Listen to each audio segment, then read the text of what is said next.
আসসালামু আলাইকুম ভিউয়ার্স, আইওএসের নতুন আরেকটি এপিসোডে আপনাদেরকে স্বাগতম। আজকের এপিসোডে আপনাদের সাথে শেয়ার করব গত 10 তারিখে আইওএসের নতুন ভার্সন 18 ডেভেলপার বেটা 1 রিলিজ হয়েছে।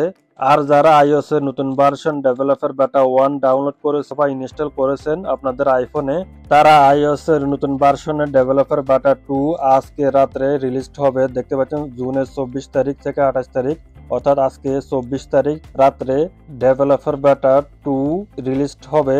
আর এই নতুন ডেভেলপার বেটায় কি কি নতুন ফিচার অ্যাড হবে আপনাদেরকে আজকের এই এপিসোডে দেখাবো। চলুন তাহলে ভিডিওটা শুরু করি। ভিডিওটা শুরু করার আগে ছোট্ট একটি রিকোয়েস্ট, আপনারা যদি এই চ্যানেলে নতুন হয়ে থাকেন তাহলে চ্যানেলটা সাবস্ক্রাইব করে পাশে থাকবেন এবং পাশে থাকা বেল আইকনটি চাপ দিয়ে পরবর্তী ভিডিও পাওয়ার জন্য নিশ্চিত হবেন।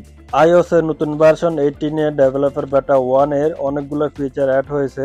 আর বেটা 2 এ কি কি নতুন ফিচার অ্যাড হবে আমার স্ক্রিনে দেখতে পাচ্ছি। নতুন ফিচার অ্যাড হবে অলরেডি এটা ওয়েবসাইটে প্রকাশ করেছে। প্রথমটি হচ্ছে যে আইফোন মিররিং, অর্থাৎ আপনার আইফোনের স্ক্রিনকে আপনি ল্যাপটপের মাধ্যমে ট্রান্সফার করে আপনি ল্যাপটপের মধ্যে আপনার আইফোনকে ব্যবহার করতে পারবেন এবং আপনি সব ধরনের ফিচারগুলা এখান থেকে ব্যবহার করতে পারবেন। দেখতে পাচ্ছেন আমার স্ক্রিনে আইফোন থেকে যা যা করা যায় সব ধরনের এই আপনার স্ক্রিন শেয়ারের মাধ্যমে আপনি আপনার ল্যাপটপে মিররিং আইফোন মিররিং সিস্টেমের মাধ্যমে আপনি সব ধরনের কাজগুলো করতে পারবেন এবং আপনি আপনার ল্যাপটপে যেভাবে কাজ করেন, যেভাবে মাউস দিয়ে কাজ করেন অথবা এই টাইপিং করেন, সব ধরনের আপনার আইফোনে স্ক্রিন শেয়ারের মাধ্যমে আপনার আইফোন দিয়ে করতে পারবেন। দ্বিতীয় যে ফিচারটি অ্যাড হবে সেটি হচ্ছে যে শেয়ার প্লে, অর্থাৎ আপনার আইফোনের স্ক্রিন আপনার পরিবারের সাথে শেয়ার করে আপনি সব ধরনের কাজগুলা, সব ধরনের এন্টারটেনমেন্ট অথবা যে কোনো গেমস